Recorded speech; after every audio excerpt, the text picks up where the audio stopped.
to. What do you do?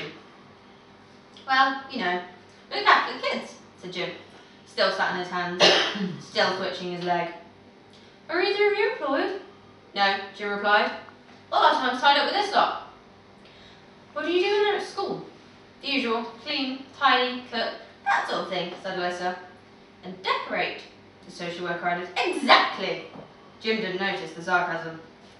There was a pause in which the social worker watched as the 4 children fidgeted relentlessly, scratching at their reddened and bloodied skin. Do you mind if I go bathe them? Asked Alyssa. Of course not, said the social worker. Alyssa excused herself and went upstairs, taking the kids with her. What's the relationship like between you and your wife? If you don't mind me asking. Jim shrugged. Same as every married couple. We fight, we make up, we have fun, you know. Indeed, she said. I'll leave you to go help your wife. She stood up and shook his hand. His skin was dry with a yellow tint. His eyes were red. Thank you for your time. He smiled and nodded, watching her out. When he saw a car turn the corner, he slammed the door. Is she gone? Shouted Alyssa. Yeah, thank fuck, he shouted back. He ran into the kitchen and went straight to the fridge. Took out a can of Tennant Super. After he'd flicked a dead ant from it, he opened it, downing it quicker than he could write his own name. He tossed it into his pile in the corner. Pile he started a couple of months ago and that was now riddled with a menagerie of bugs and was bigger than some of the children. Then opened another. When he finished, he threw that into the pile, smiled, took out one more and headed upstairs. Alyssa was still in the bathroom, bathing the children.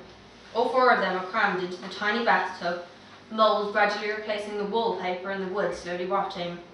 Where's mine? She growled, indicating to the can. Get your fucking own, lazy bitch. Fuck you.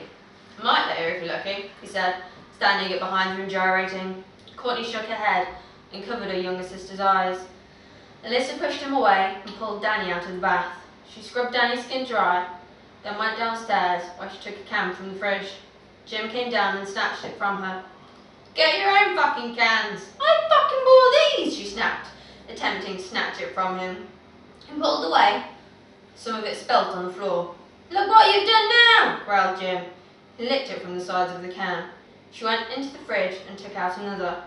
She opened it and revelled in every mouthful, knowing they couldn't touch her with a can in each hand. Courtney came downstairs, saw them fighting, and turned back upstairs, ushering her siblings into her room. Their house was an old semi-detached. The thinness of the walls meant that their neighbour, Mrs. Goodfellow, heard everything. She called for the police. Thank you.